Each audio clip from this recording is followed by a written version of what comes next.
কিশোরগঞ্জের শহীদ Syed Nazrul Islam medical college হাসপাতালে বেসরকারি অ্যাম্বুলেন্স সিন্ডিকেটের বাধায় ৫০০ টাকার জন্য প্রায় ১ ঘন্টা আটকে থেকে এক নবজাতক শিশুর মৃত্যুর অভিযোগ পাওয়া গেছে।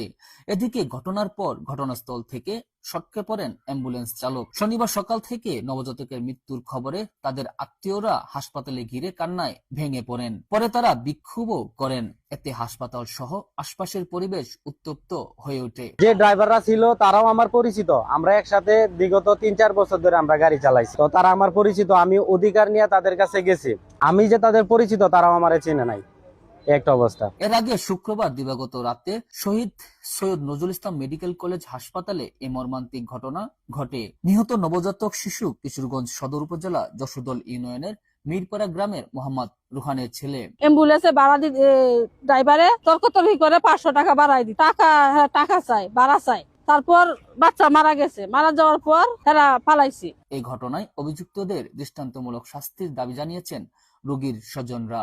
স্থানীয় ও নিহত শিশুর পরিবার জানায়, কিশোরগঞ্জ সদর উপজেলা যশোদল ইউনিয়নের মিরপাড়া গ্রামের মোহাম্মদ রুহানের স্ত্রী সাদিয়া আক্তার গতকাল শুক্রবার ১১টার দিকে জেলা শহরের একটি বেসরকারি ক্লিনিকে সিজারিয়ান অপারেশনের মাধ্যমে ছেলে সন্তানের জন্ম দেন।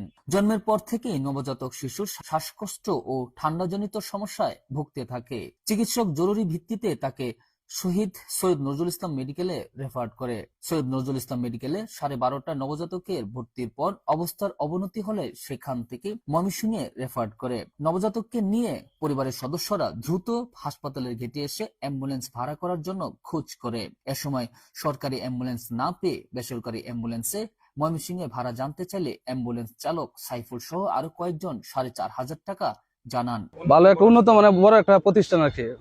এখানে ওরা অ্যাম্বুলেন্সের যে সিন্ডিকেট গুলা করতেছে ৫ টাকার ভাড়া ১০ টাকা স্যার, কিন্তু তাদের কথা মতে আমরা যাইতে হয়, কিছু করার নাই, তো আমাদের নিতে হইব, ঢাকা নাহলে ময়মনসিংহ নিয়ে যেতে হইব রুগীরে। এখন ৫০০ টাকার জন্য একটা বাচ্চা মারা গেছে। ওরা রাইতে ১:৩০ থেকে ৩:৩০ পর্যন্ত ওরা বাচ্চাটা নিয়ে এটে করাইছে কোনো কিছু, কিন্তু ৫০০ টাকার লাগে ওরা গেল না। যদি মনে করেন যে অন্য একটা ড্রাইভার কমায় নিতে চায়, কিন্তু ওরা সিন্ডিকেট এরকম সিস্টেম করে রাখছে যে অন্য ড্রাইভারের কমায় নিতে দেয় না। নবজাতকের পরিবারের সদস্যরা তখন সরকারি অ্যাম্বুলেন্সের ভাড়া ময়মনসিংহে ১৬০০ টাকা করে উল্লেখ করে বেসরকারি অ্যাম্বুলেন্সের ভাড়া ৩,৫০০ টাকা দিতে চান। পরবর্তীতে ৪,০০০ টাকা ভাড়া দিতে চাইলেও অ্যাম্বুলেন্স চালকরা ৪,৫০০ টাকার নিচে যেতে অস্বীকৃতি জানায়। মূলত তারা